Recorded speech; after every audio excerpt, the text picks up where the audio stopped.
Assalamualaikum warahmatullahi wabarakatuh. Perkenalkan, nama saya Salaidu Juliani dengan NPM 2359201053 dari kelas 5A. Pada video ini saya akan menjelaskan tugas 2 machine learning dengan topik normalisasi data menggunakan metode Zikor, standardization. Tujuan dari tugas ini adalah untuk menunjukkan bagaimana proses normalisasi dapat meningkatkan kualitas dan performa model machine learning. Dalam machine learning, normalisasi data penting banget karena setiap fitur biasanya punya skala yang berbeda-beda. Misalnya tinggi badan diukur dalam sentimeter dan berat badan diukur dalam kilogram.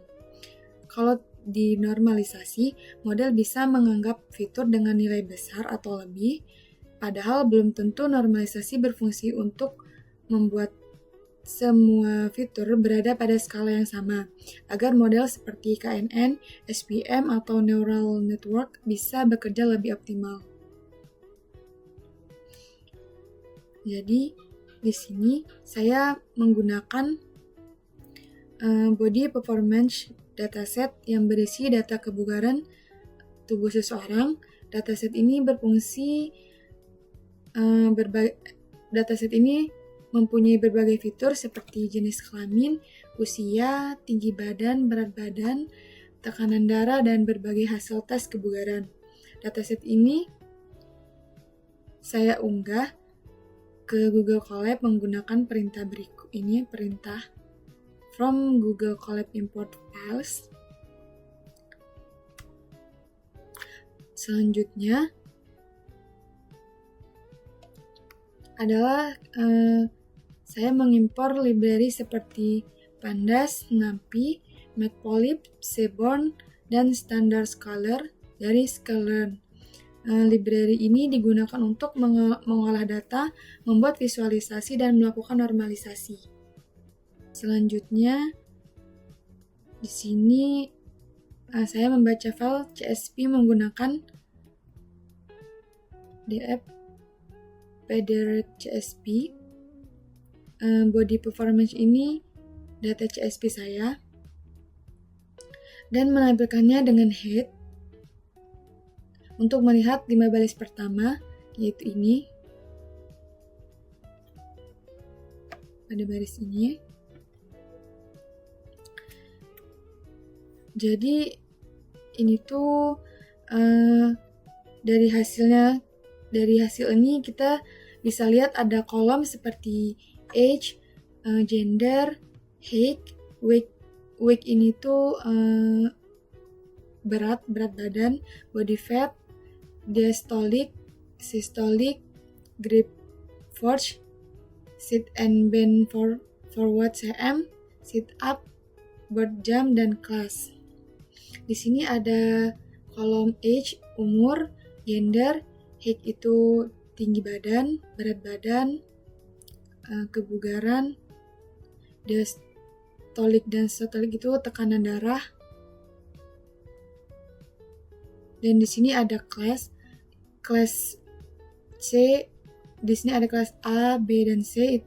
A itu artinya sangat baik, B itu cukup baik, dan C itu cukup.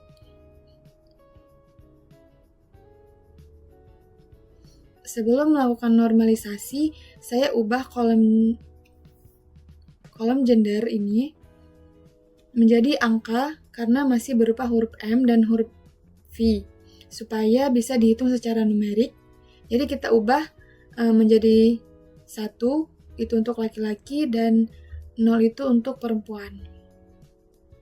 Setelah itu kita pisahkan para variabel X dan Y-nya. Yang akan kita prediksi itu adalah kolom kelasnya, kolom ini, kelas ini tadi. Sebelum dilakukan normalisasi, kita perlu tahu dulu bagaimana sebaran datanya. Di sini saya menggunakan box plot. Ini sebelum normalisasi.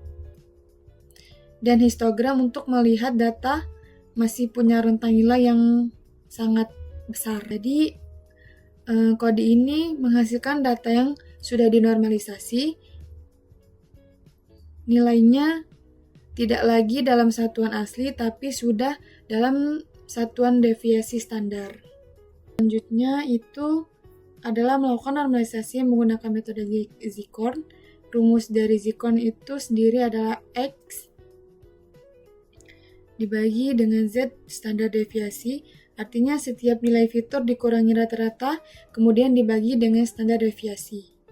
Kode ini akan menghasilkan data yang sudah dinormalisasi, nilainya tidak lagi dalam satuan asli, tapi sudah dalam satuan standar deviasi. Setelah normalisasi, saya tampilkan kembali dalam bentuk box plot, dan histogram yang sudah dinormalisasi. Sekarang semua fitur terlihat berada pada skala yang seimbang dan terpusat dari ini tanda bahwa normalisasi yang saya lakukan berhasil. Di sini saya juga menampilkan perbandingan statistik deskriptif menggunakan fungsi describe. Menggunakan describe ini. Dari hasilnya kita bisa melihat bahwa sebelum normalisasi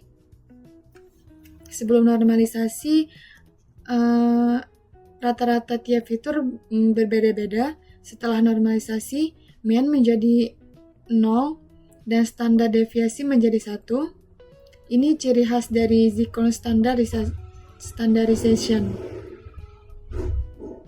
Ini sebelum dan ini sesudah.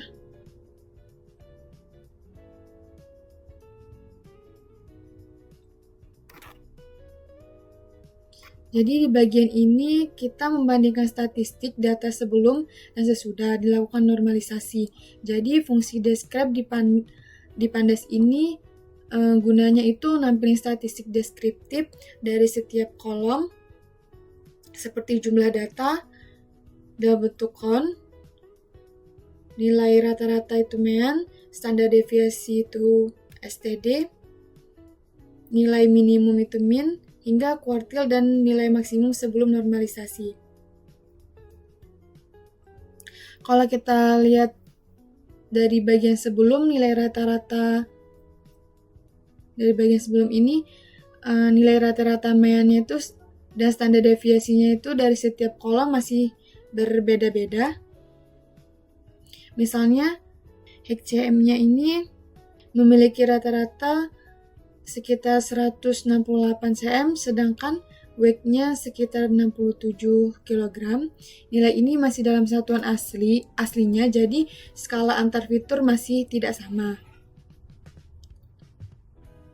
Di sini, setelah kita lakukan normalisasi, kalau kita lihat di bagian sebelum, nilai rata-rata mean dan standar deviasinya tadi itu dari setiap kolom masih berbeda-beda. Misalnya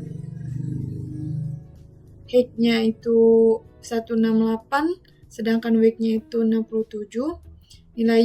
Nilai-nilai ini tuh masih dalam satuan aslinya, jadi antar fitur itu masih nggak sama. Setelah kita lakukan normalisasi menggunakan standar scalar, semua fiturnya itu memiliki nilai rata-rata yang mendekati 0 dan standar deviasi itu mendekati 1. Artinya semua fitur sudah berada pada skala yang sama. Nilai negatif menunjukkan data di bawah rata-rata, sedangkan nilai positif menunjukkan data di atas rata-rata.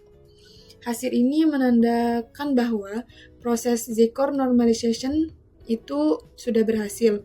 Dengan cara ini, setiap variabel punya kontribusi yang seimbang dalam analisis atau pemodelan selanjutnya tanpa ada fitur yang mendominasi karena skala nilainya sudah lebih besar. Nah, di bagian ini kita masuk ke tahap pengujian model menggunakan algoritma KNN.